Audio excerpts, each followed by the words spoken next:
Bonjour à tous, ici Yakuneko et bienvenue pour la vidéo de la semaine. Cette semaine c'est le numéro double de l'été et on se retrouve comme d'habitude pour étudier le classement, mais également pour la dernière semaine de vente du mois de juillet, ainsi que pour le tout dernier chapitre de My Hero Academia. Et sur ce, je vous souhaite une très bonne vidéo.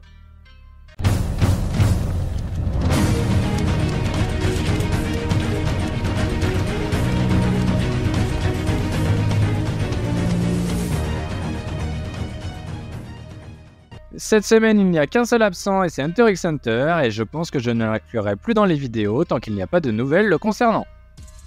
Du côté des nouveautés, il faut encore attendre un peu avant de voir Himaten intégrer le classement. Et Ultimate Exorcist Kiyoshi intégrera quant à lui le classement dans le prochain numéro. On a le droit à une couverture groupée cette semaine comme toujours avec les volumes doubles. Mais c'est bien Sakamoto Days qui obtient la lead color cette semaine. Et c'est sa 4e mise en avant de l'année. My Hero Academia nous offre cette magnifique page couleur, sa dernière pour son dernier chapitre. C'est maintenant officiellement fini. Ça fait quelque chose tout de même, il aura définitivement laissé son empreinte dans le jump et il sera très dur à remplacer. Kagurabashi nous offre encore une fois une belle page couleur. Du côté des ventes, avec 84 227 copies vendues, il fait encore une fois beaucoup mieux que son tome précédent. Et il s'approche en plus des 100 000 copies vendues. Et avec l'arrêt de My Hero Academia, il sera la 5e série du Jump en termes de vente.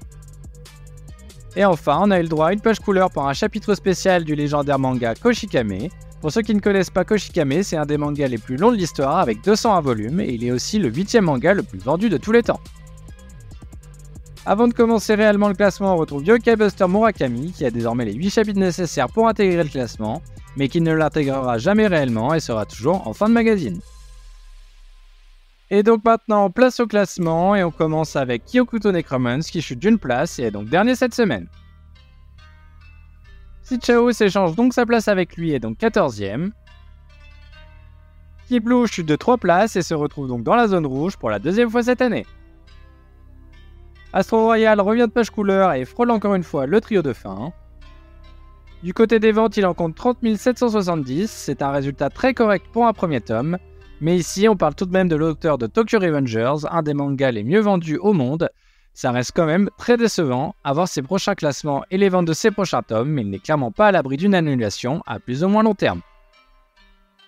Super Psychic Policeman Shoujo conserve sa bien triste 11e place. News Exorcist chute quant à lui de 4 places, il arrivait pourtant depuis plusieurs semaines à se maintenir dans le milieu du classement. Petite chute également au niveau des ventes, avec ses 27 233 copies, il fait un petit peu moins bien qu'avec son tome 4, en espérant que ça ne se confirme pas avec son tome 6. Monsieur Sakura Family quant à lui conserve sa moyenne 9e place. Et Undead Unluck remonte après sa grosse chute de la semaine dernière et retrouve une 8e place qui lui correspond mieux. Witchwatch regagne une petite place mais reste en dessous de ses standards avec cette 7e place. Et avec seulement 2050 ventes lors de cette dernière semaine et 40 800 en tout, il continue une chute qu'il a déjà débuté depuis 6 tomes maintenant. Jujutsu Kaisen chute de nouveau et quitte même le top 5. Et pas de bonnes nouvelles du côté des ventes non plus, au contraire, avec 937 110 copies vendues, le tome 27 devient le premier tome sous le million depuis la sortie de son animé. Blue Box loupe le podium pour la 2e semaine consécutive avec cette petite chute d'une place. Akane Banashi ne sera pas premier une 3e semaine consécutive, il chute de 3 places et est donc 4e cette semaine. Du côté des ventes, avec 46 633, il fait mieux que son dernier tome. Mais son dernier tome avait lourdement chuté et ce tome 12 ne parvient pas à rattraper cette chute et reste tout de même bien au-dessous du tome 10 et c'est plus de 50 000 copies vendues.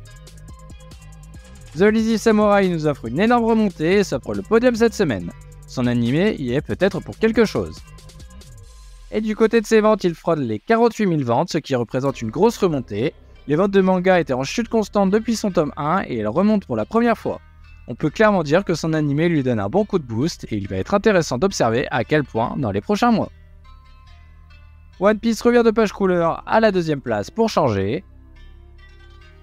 Et pas de grosse surprise au niveau des ventes non plus, avec 1 254 654 copies vendues, la tendance se confirme, One Piece se vend de moins en moins bien. Et tout en haut du classement, c'est bien Mien Roboko qui s'offre le trône pour la deuxième fois cette année.